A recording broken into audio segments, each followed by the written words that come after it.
Welcome back to the October special on World Series weather.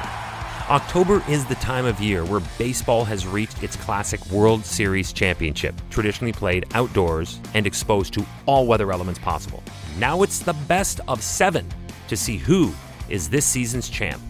Hi, I'm Chris May, host of This Day in Weather History, brought to you by the Royal Canadian Mint. Find the new painted dime featuring Blue Nose in your change.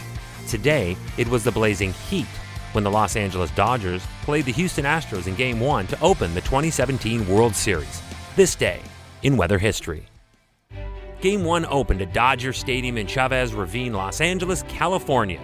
It was already a hot day that Tuesday afternoon. At 2:45, hours before the game even started, and as the Dodgers were taking batting practice, the temperature had hit 104 degrees Fahrenheit or 40 Celsius. It's okay. No panic. We still have time before the game starts for a breeze to start or the temperature to relax a bit. But it did not do that. The Dodgers' opening series pitcher was their ace, Clayton Kershaw, and he found himself throwing in incredible heat at the most important time of any starter's career. He successfully got Houston's top 3 of their batting lineup out in order by way of strikeout, fly ball, and ground out. Whew! Time to sit as the Dodgers go to bat. They went 3 up, 3 down in their end of the opening frame. It was after the completion of the first inning when stadium announcer at Dodger Stadium took a moment to alert the sold-out crowd of 54,253 that the current temperature was a blazing 103 degrees. Oh, by the way, at this time, it was already 5 p.m. That scorching temperature broke the all-time record for the hottest World Series game ever played. The record that it broke dated back to 2001 in another desert. During Game 6 of the 2001 World Series between the Arizona Diamondbacks and the New York Yankees, it reached 94 degrees Fahrenheit or 34 degrees Celsius in Phoenix. So that one figuratively and literally burned that one by 10 degrees.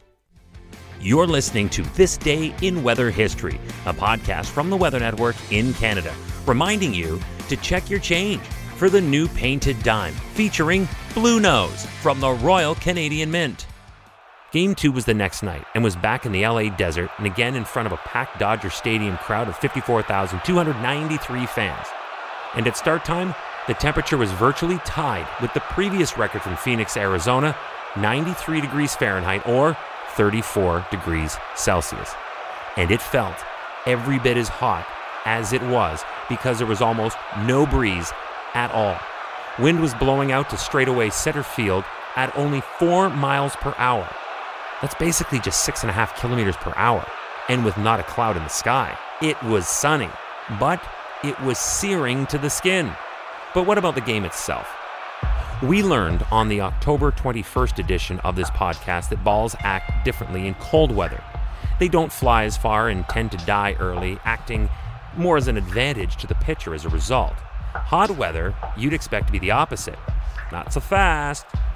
True, hot air is less dense, so a baseball will travel further, but once you add in humidity, that point is moot, and you're back again to sluggish ball distances. Then there's the factor of wind.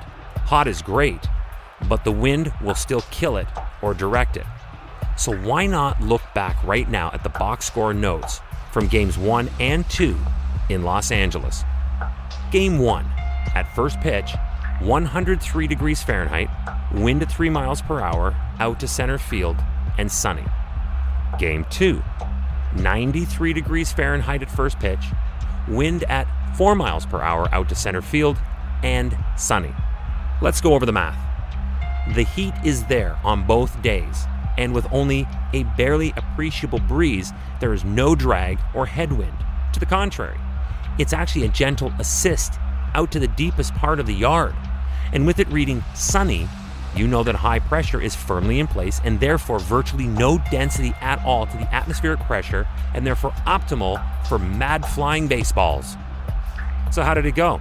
Game 1 ended with that 3-1 Dodger win, but Game 2 served up 13 runs when the Astros won 7-6 in 11 innings. Isn't it awesome when baseball and atmospheric science can be brought together peacefully for a fun story? Or, maybe that's just me. Anyway, that's how things cooked I meant to say that too. On October 24th, 2017, it was this day in weather history. Tomorrow is part 1 of Hurricane Sandy. Tomorrow marks when Hurricane Sandy, unofficially referred to as Superstorm Sandy, was at its strongest.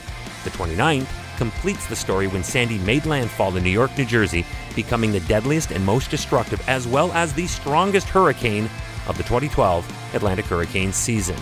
That story is tomorrow on This Day in Weather History with me, your host, Chris May, and brought to you by the Royal Canadian Mint.